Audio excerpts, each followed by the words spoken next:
오직 나의 나 된 것은 하나님의 은혜입니다. 아멘. 하나님은 살아계십니다. 오늘 하루 우리의 영이 살아계신 하나님을 갈망함으로 신령한 양식으로 채움받는 은혜를 누리시기를 주님의 이름으로 축복합니다. 다 같이 주님께서 가르쳐 주신 기도로 함께 기도하겠습니다. 하늘에 계신 우리 아버지, 아버지의 이름을 거룩하게 하시며 아버지의 나라가 오게 하시며 아버지의 뜻이 하늘에서와 같이 땅에서도 이루어지게 하소서. 오늘 우리에게 일용할 양식을 주시고 우리가 우리에게 잘못한 사람을 용서하여 준 것 같이 우리 죄를 용서하여 주시고 우리를 시험에 빠지지 않게 하시고 악에서 구하소서. 나라와 권능과 영광이 영원히 아버지의 것입니다. 아멘. 하나님의 말씀은 시편 75편 1절에서 3절 말씀입니다. 하나님이여, 우리가 주께 감사하고 감사함은 주의 이름이 가까움이라. 사람들이 주의 기이한 일들을 전파하나이다.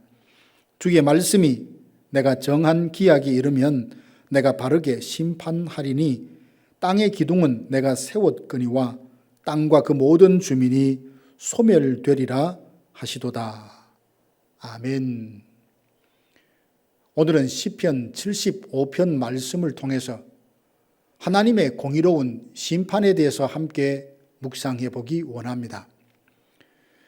하나님은 영이시기에 우리의 눈으로 볼 수 없지만 능력의 말씀으로 만물을 창조하시고 그 완전한 지혜로 지으신 만물을 다스리고 계십니다. 그래서 우리가 보고 듣고 느끼는 모든 것들 속에서 하나님은 자신을 나타내고 계십니다. 그러나 많은 사람들은 그 영이 어두워서 하나님을 의식하지 못하고 자신의 뜻대로 살아가고 있습니다. 그들은 하나님이 없다고 생각하니 하나님께서 모든 일을 감찰하고 계신다는 것을 인정하지 않습니다. 그러나 하나님은 살아계셔서 우리가 아무리 숨겨도 그분의 눈을 피할 수 없습니다. 하나님은 분명히 말씀하십니다. 내가 정한 때에 바르게 심판하리라. 그러면 하나님을 믿는 우리가 공의와 정의가 무너진 이 세상에서 어떻게 살아가야 할까요? 사람들은 세상에 정의와 공의가 있는지 의문을 갖곤 합니다. 종종 세상에는 불의와 악이 득세하고 의인이 고난을 받는 모습을 볼 때면 낙심이 되곤 하죠. 하나님은 왜 이런 상황을 허용하시는 걸까요? 악한 자들이 잘 되고 또 선한 자들이 고통받을 때 우리는 하나님이 침묵하고 계신다라고 느낄 수 있습니다. 그러나 우리가 보고 느끼는 것이 전부가 아닙니다. 플라톤의 국가에는 동굴의 비유가 있습니다. 동굴 안에 갇혀 있는 사람들이 그저 벽에 비친 그림자만 보고 그것이 전부라고 생각하고 살아갑니다. 그들은 진짜 세계를 보지 못하고 오직 왜곡된 그림자가 전부라고 생각하며 살아가는데요. 그러다 한 사람이 동굴 밖으로 나갑니다. 그래서 진짜 세상에 나가보고 처음에는 너무 강한 빛이 부셔서 눈을 제대로 뜰 수 없지만 눈이 곧 적응되었고 그는 진정한 현실을 보고 깨닫게 됩니다. 그리고 그는 다시 동굴로 들어가서 진리를 전하려고 하지만 동굴 안에 있는 사람들은 그를 미친 사람 취급합니다. 이 이야기는 바로 지금 우리가 살고 있는 세상과도 많이 닮아 있습니다. 우리는 세상에서 일어나는 많은 일들을 그림자처럼 왜곡된 모습으로 보고 그로 인해 하나님의 공의에 대해 의무를 갖게 됩니다. 선이 악으로 둔갑이 되고 악이 선처럼 보이는 세상에서 우리는 때때로 낙심하며 하나님이 어떤 일을 하실 수 있겠냐며 회의적인 반응을 보일 때가 있습니다. 그러나 하나님은 결코 악에 대해 침묵하지 않으십니다. 하나님은 때가 되면 바르게 심판하십니다. 혹시 세상에 공의와 정의가 없음을 보고 실망하셨다면 하나님의 공의로우심에 대해서 깊이 묵상해 보십시오.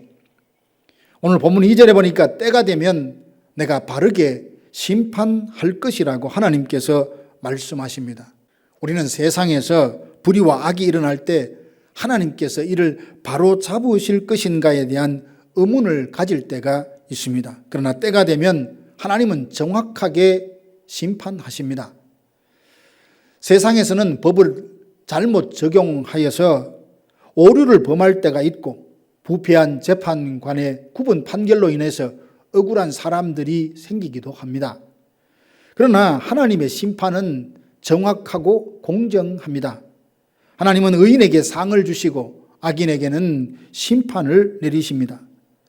세상에는 많은 사람들이 하나님을 의식하지 않고 하나님을 두려워하지도 않습니다. 그들은 자신의 능력과 힘과 재물을 자랑하면서 교만하게 살아갑니다. 하지만 하나님은 그들에게 경고하십니다. 뿔을 들지 말라, 권세와 힘을 내세우지 말라 하십니다. 그럼에도 누구든지 하나님 앞에서 높아지려 한다면 그를 낮추시고 우리가 겸손히 하나님을 높여드리면 우리를 높여주실 것입니다. 성경은 말합니다. 오직 재판장이신 하나님께서 이를 낮추시고 저를 높이신다 하십니다. 하지만 하나님이 악인을 즉시 심판하지 않으시는 것을 볼 때면 우리도 마음이 흔들릴 때가 있지 않습니까? 하나님께서 악을 즉시 심판하지 않으시는 이유가 무엇입니까? 그들이 회개할 기회를 주시기 위함입니다. 하나님은 결코 악인의 죽음을 기뻐하지 않으십니다. 그들이 회개하고 돌아오기를 원하십니다. 에스겔서 33장 11절 말씀에 보면 하나님께서는 내가 악인이 죽는 것을 기뻐하지 아니하고 악인이 그 길에서 떠나 사는 것을 원한다 하십니다. 하나님은 자비와 인내로 오래 기다리시며 죄인들이 회개할 기회를 주십니다. 그러나 그 기회를 저버린 자는 결국 심판을 받게 되며 하나님 앞에서 자기 행동에 대한 대가를 치르게 될 날이 있습니다. 누구든지 자주 책망을 받으면서도 회개하지 않으면 결국 갑자기 파멸을 당하게 될 것입니다. 우리는 이 사실을 기억하고 하나님의 심판의 경고를 결코 무시하면 안 됩니다. 때가 되면 내가 바르게 심판하겠다, 이 말씀에는 두 가지 성격을 갖고 있습니다. 하나는 경고입니다. 하나님을 무시하고 제 멋대로 살아가던 사람이 하나님의 공의로운 심판을 생각함으로써 망령된 행동을 멈추고 돌이키라는 경고가 담겨 있습니다. 그런가 하면 또 하나는 위로입니다. 말씀대로 선과 진리를 지키며 살아가는 사람들은 많은 핍박을 받곤 합니다. 세상으로부터 조롱과 비난을 당하게 되고 어리석은 자로 취급을 당합니다. 그러나 하나님의 공의로운 심판에는 위로가 있습니다. 때가 되면 공의로우신 하나님께서 모든 것을 선악간에 바르게 판단해 주실 것이기 때문입니다. 사랑하는 성도 여러분, 하나님은 우리의 마음과 동기까지 살피십니다. 우리의 말과 행동뿐만 아니라 마음의 동기까지 아십니다. 그러니 하나님의 판단에는 결코 오류가 없습니다. 하나님은 선을 행하다가 낙심한 사람이 있다면 그 상한 마음을 어루만져 주시고 다시 일으켜 주십니다. 누구든지 하나님의 말씀에 따라 올바르게 살아간다면 하나님의 때에 모든 것을 바르게 심판하셔서 칭찬과 상급을 주실 것입니다. 그러므로 이 말씀, 이 약속으로 위로를 받으시기 바랍니다. 사랑하는 성도 여러분, 때가 되면 내가 바르게 심판하겠다, 하나님 말씀하십니다. 공의로우신 하나님께서 모든 것을 바로잡으시고 모든 것을 밝히 드러내실 때가 반드시 있습니다. 그날이 오면 우리는 하나님 앞에서 주께서 행하신 기이한 일들을 보면서 하나님의 공의와 정의가 완전하게 실현되는 것에 기뻐하며 찬양하게 될 줄로 믿습니다. 오늘 하루 내가 살아있음이 하나님의 은혜라 여기고 때가 되면 모든 것을 바르게 판단하실 것을 믿고 하나님 앞에서 겸손하고 진실하게 살아 우리의 삶이 하나님께 기쁨과 찬송이 되기를 주님의 이름으로 축원합니다. 다 함께 기도하겠습니다. 지금은 우리 구주 예수 그리스도의 은혜와 하나님 아버지의 크고 놀라우신 사랑하심과 성령의 위로교통 충만케 하심이 하나님의 공의로운 심판을 묵상하며 언제나 주님 앞에 진실하고 정직하고 성실하게 살리라 다짐하는 사랑하는 성도들 머리 위에 지금으로부터 영원토록 함께 있을지어다. 아멘.